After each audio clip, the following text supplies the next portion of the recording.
MC Leonard.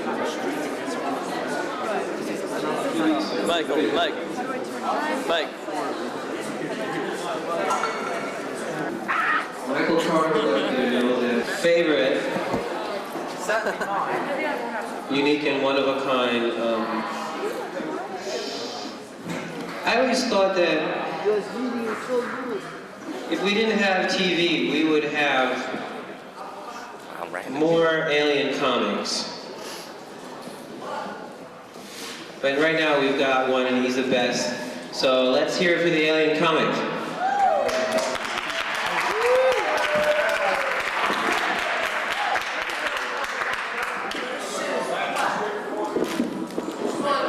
Brothers and sisters, I come before you tonight a sinner, a grievous sinner, but a sinner who is not afraid to face his punishment, not afraid to face your justifiable censure in me, not afraid to face your holy wrath, not afraid to face your disappointment. Brothers and sisters, the flesh is weak, the spirit is willing, but the flesh is so weak. And I do not know whether or not I am a vicious sinner because I actually did not technically sin with that prostitute woman. I paid her to sin, and I just watched. So I do not know if my sin is worse than the sin of some person who might have actually joined in unholy union with the nubile flesh of a young woman and somehow spilled his seed. I did not spill my seed. Well, there might have been a little spilling, there might have been a little overflow. But like I say, I do not know the exact grievousness of my transgression.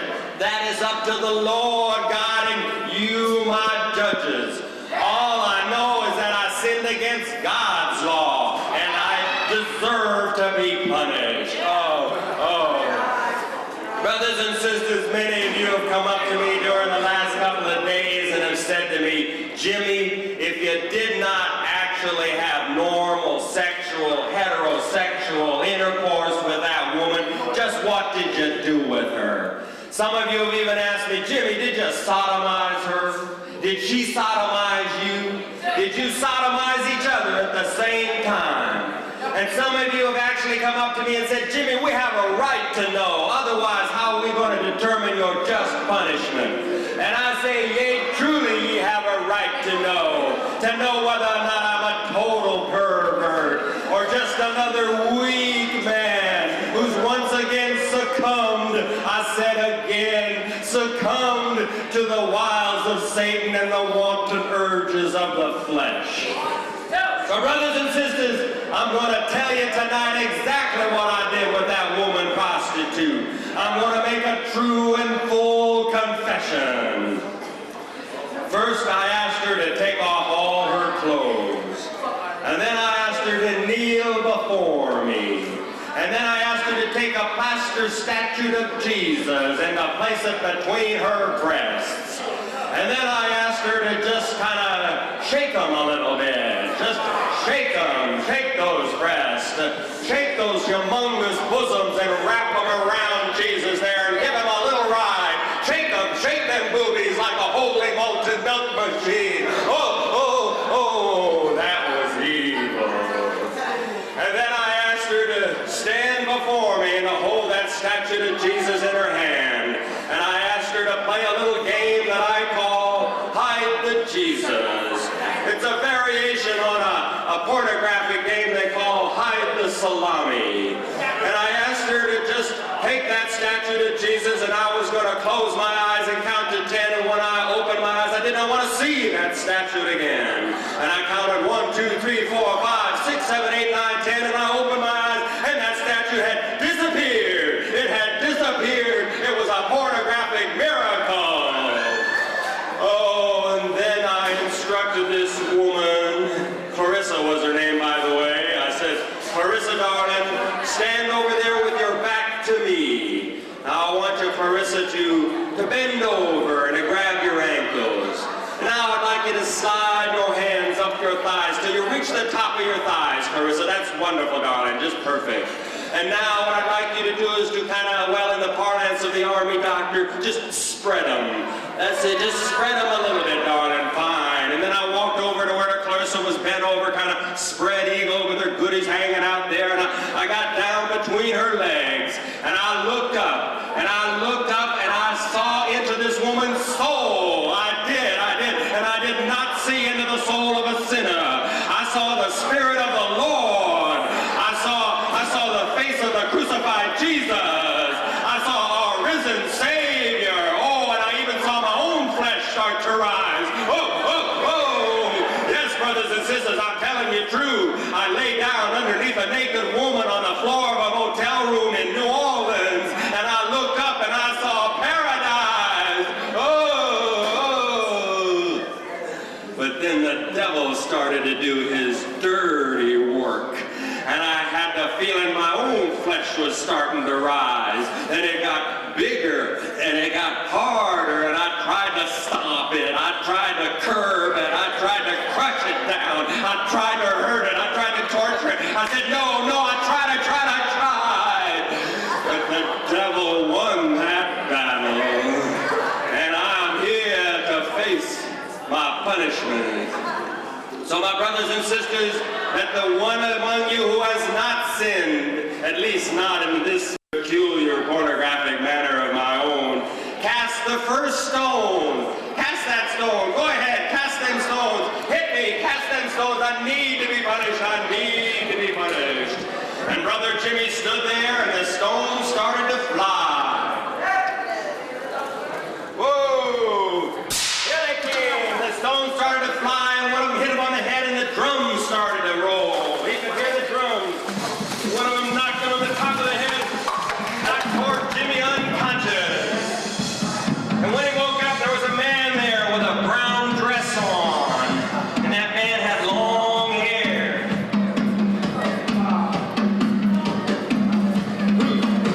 And that hair was long, like dreadlocks, like snakes from his hair. And he said to Jimmy, now Jimmy, my boy, you're in the wrong league here. We be doing the real chilling with the spirits down here. You just came to Hades.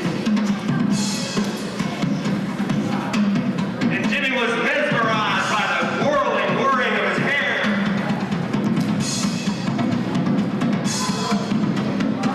And the man's eye got real big and looked at Jimmy, and he says, now you get, man. And he took a knife and he stuck it right into Jimmy's dick. Ooh! And Jimmy was surprised that it didn't hurt worse than it should.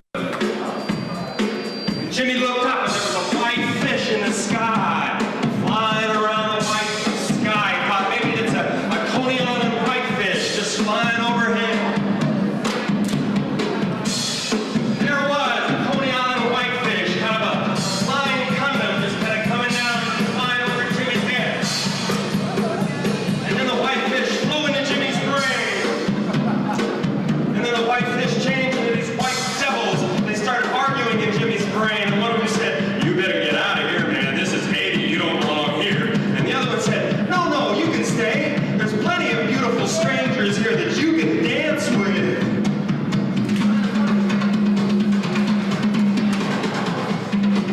There was a beautiful stranger there, and Jimmy got up to dance with this young woman, and they started dancing around, and then all of a sudden the guy with the long dreadlocks, he came up, and then there was a fly. The fly was buzzing around, and it landed on the girl's shoulder, and all of a sudden the man with the dreadlocks came up with a vicious fly swatter, and he killed that fly right on her shoulder.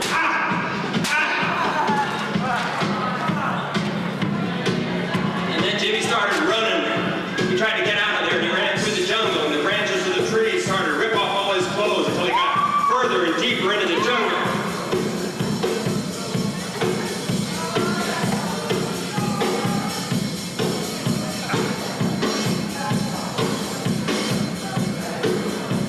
He came to a bush, a sacred bush. He came up to this sacred bush, and the sacred bush was waving at him and said, come over here, come over here. He got to the bush, a long snake came right out of the bush and said, okay, follow me. And Jimmy started following the snake through the jungle.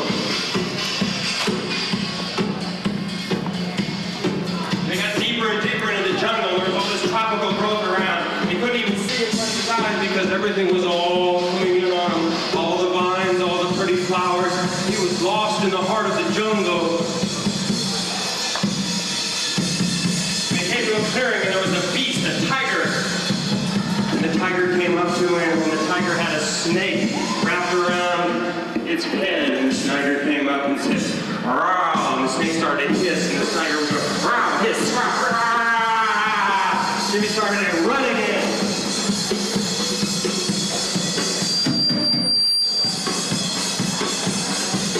And then the tiger and the snake changed into this tiger woman. The tiger woman came up to Jimmy, said, "Oh, you're just who I've been waiting for." She put her arms around Jimmy and hugged him to her bosom, and he felt very comforted and very safe all of a sudden. But then Jimmy looked over her shoulder, and there were these flames. There was a fire in the jungle.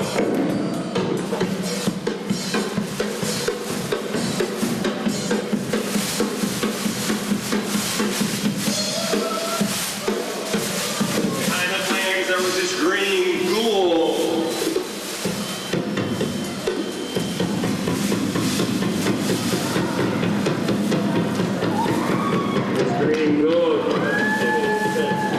Jimmy, my boy, your time has come. You came to the wrong place if you want some sex.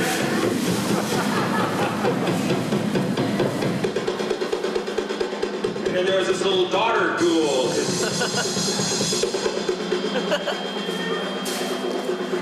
The little daughter ghoul came up. Said, "Hi, Jimmy, how are you?" She had a big club. She hit Jimmy over the head. And Jimmy saw stars. Oh. Jimmy saw stars.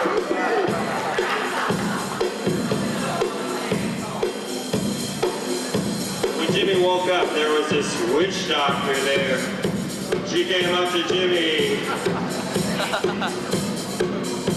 And she said, "It's your time to be judged. Jimmy, you have sinned against the laws of God and man, and you must be cleansed."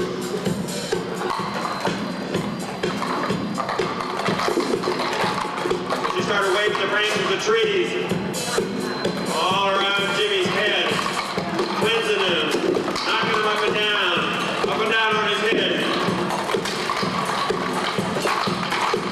And then Jimmy looked up into the sky and he could see lightning. Lightning came out of the sky.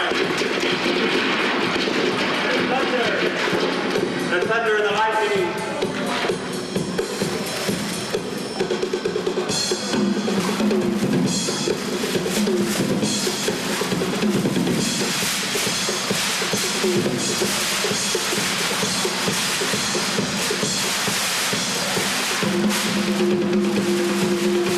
Jimmy fell down beneath the lightning shower. And the lightning ripped his clothes off.